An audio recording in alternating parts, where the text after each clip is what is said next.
Hello guys, it's D to the B here, back with Cyberworld, this time episode 8. And how it's such a nothing burger of an episode. This episode is so useless. If you simply look at the episode thumbnail on YouTube, you would think, wow, this must be a real intense episode. Megatron is back, baby. But I'm here to disappoint. Unfortunately, it is not a good episode. And nothing happens in it. Or at least nothing important. So the episode starts off with Alita, Optimus, and B and Grimlock going through the forest, and B immediately says, you think you guys could beat me after he transforms, but then the whole thing is interrupted by Mega Ball, or I should now confirm Megatron. Megatron and Optimus begin to walk towards each other, and Megatron's like, Prime, I heard of your arrival. It's horrible to see you. Then B tries to defend Optimus and goes like, not another step, Megatron. Where then Megatron's like, Bumblebee. Such resilience from such a very small bot. Then Alita and Grimlock come by B and Optimus, and then Megatron's like, and Grimlock,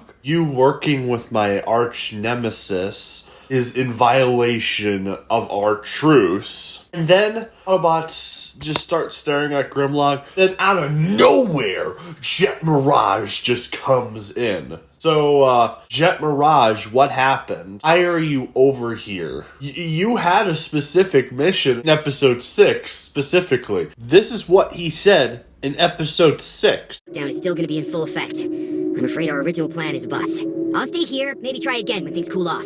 But for now, you're gonna need another way to get us the strength to fight Scorponok. And then Mirage makes the comment, I must have missed invite to the reunion. Oh, I better be going. And then Megatron says Mirage, and then gets upset and grabs Mirage and says, I have a bunch of questions to ask you. And then, new add-on Decepticon for this episode, Chop Shop. The Chop Shop for you. The Chop Shop. Up comes, and Chop Shop's decent. Like the personality a little bit. Voice kind of reminds me of Gollum a little bit. Why don't you take a listen? Soon get Energon. Any moment. Ready, get ready. They stole it from us. Sneaky little hobbitses. Wicked, tricksy, false. No. At least to me it does. But then Optimus just says, enough Megatron, and we have no time for your petty games. And a challenge just activates in the middle of the forest. Megatron then says, on the contrary, games are the reason we're here, and walks into the portal. You're probably thinking, what cool and intense battle are they gonna do? What game are they gonna do to build up this whole drama between Optimus and Megatron? What kind of game could make this episode really cool and all feel natural, especially since knowing they haven't seen each other since before they went into Cyberworld? That's easy. It's an obstacle course. And it's just another obstacle course. You would think that they would go into another gaming direction, maybe like a boxing match, some karate fighting type game, like maybe some Mortal Kombat type fighting, but just take out all the violent deaths and the gore and blood. None of that. We're just doing another obstacle course race thing. Okay.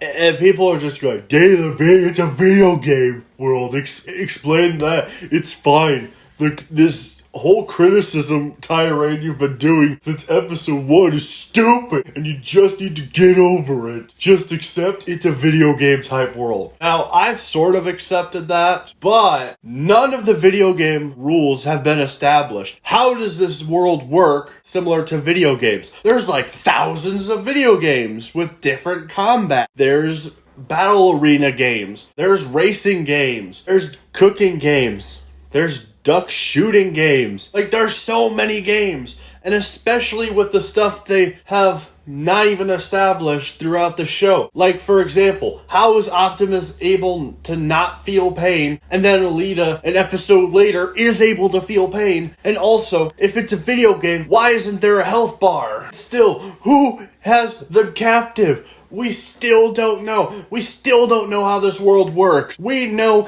absolutely nothing about this world. And people just keep defending it for being a kid's show. And all the details, they're going like, it's just a kid's show. Just get over it. Nothing has to be explained to. Just enjoy it. Consume. Love it. Consume product. But the problem is, every other kid's show has mostly explained how their world works or how systems work. Even Mickey Mouse Clubhouse has explained how certain things work. They'll come towards you and go like, to make this magic train go flying, you just have to do singing. Yeah, you just have to sing a special song or something like that. Like, come on. Like, if Mickey Mouse Clubhouse is able to explain how each thing works, you think this show would actually go in depth and explain how this world works, what brought them here, everything like that. But we had nothing to explain what this world is like, what the rules are. Nothing. You could say that it could be explored later, but we're at episode 8.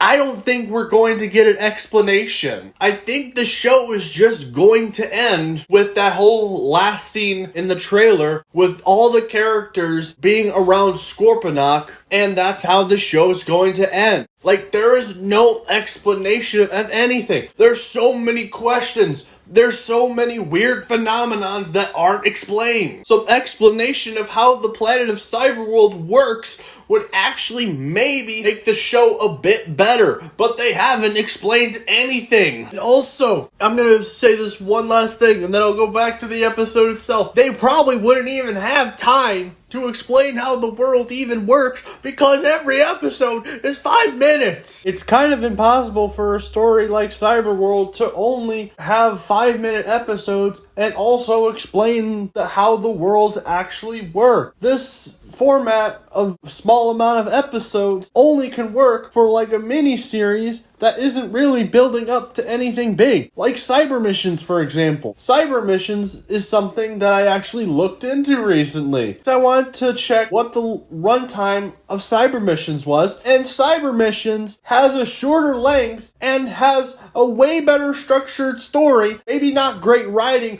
but way better structure than Cyberworld has ever been. Also, most of the time, it's consistent with itself. Cyberworld can't keep consistency. Cyberworld wasn't looking to build up something big, like a big revelation. They're just doing shorts to mostly advertise toys at the time. It was like after Revenge of the Fallen had released, and it was way before Dark of the Moon even came out. For the kind of story that Cyberworld is apparently trying to tell, it's not possible with the amount of time that you have structured each episode. If you actually calculate how many episodes this would be in a normal runtime, so if you combine 4 of the episodes so far, let's say just 4 random episodes, or all 8 episodes I should say, it would be 2 episodes. We would be 2 episodes in if the episodes were longer and we combined all the episodes. And to an extent, it would actually make the show better. Now yes, I know they've been re-releasing episodes quite similarly to that way, but the only problem is with how they've been doing it is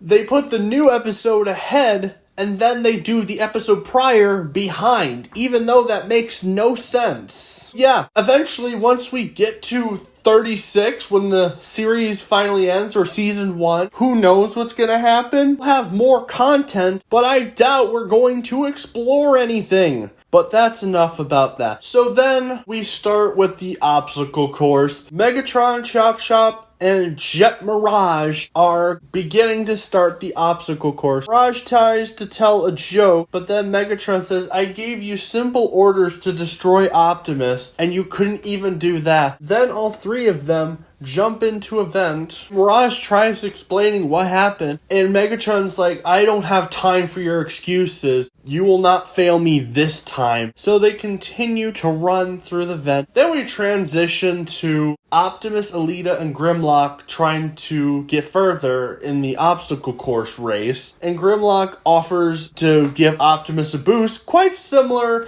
to how he gave Snarl a boost in episode 3. But of course, Alita stops Optimus and says, are we sure we can even trust him? A truce with Megatron? And Optimus says, at the time, we have no choice. So Optimus runs on Grimlock and then throws Optimus into the opening of the vent. And then Alita does the exact same thing, but she says, I'm keeping my eye on you. Then Grimlock launches her into the vent, and then Alita says, this way. How would you know, Alita? Have you seen this vent before?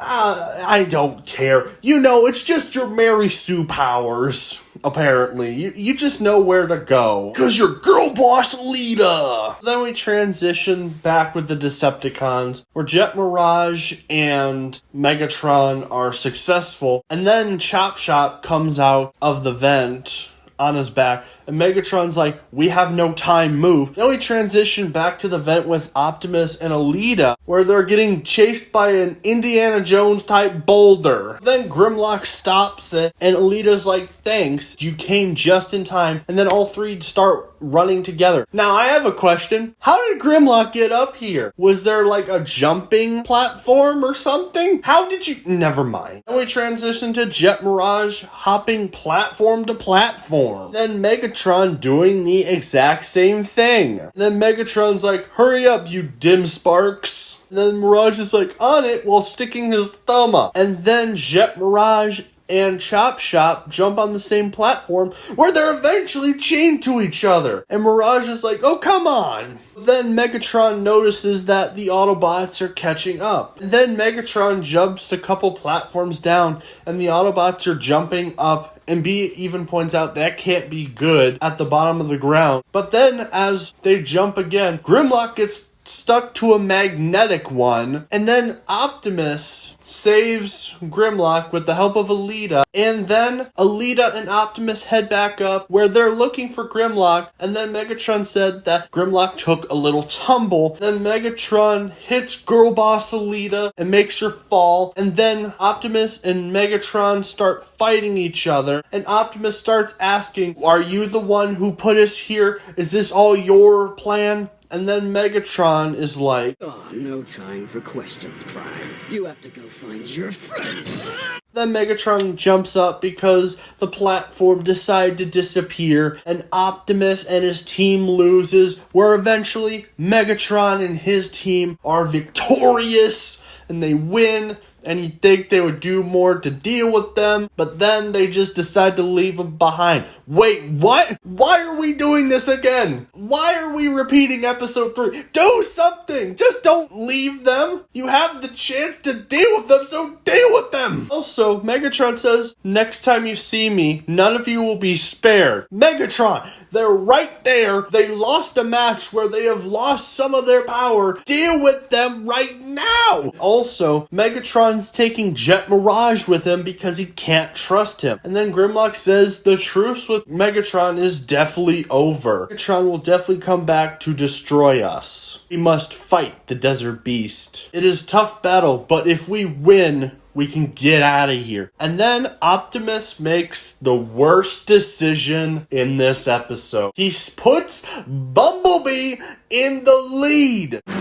We're gonna die! Yeah, this episode is not good. This episode is a huge waste of time. This episode led to nothing. Nothing at all. It's just everything is shoehorned last second. Like the return of Jet Mirage, also the return of Megatron, a moment that you'd think would be built up, seeing arch rivals face each other again, even if it's a garbage continuity or not. But nope, so much for that. This episode is awful. It's a bad story. It's poorly acted at points. Like, something I just remembered to point out is even Optimus's voice in this episode at the end, when he's telling Bumblebee to be the one to lead them, he doesn't sound anything like Optimus. Like, he didn't even try in this recording session. Just listen to this. Showed Scorponok has weak spots. If we try to find those, it should give us an advantage.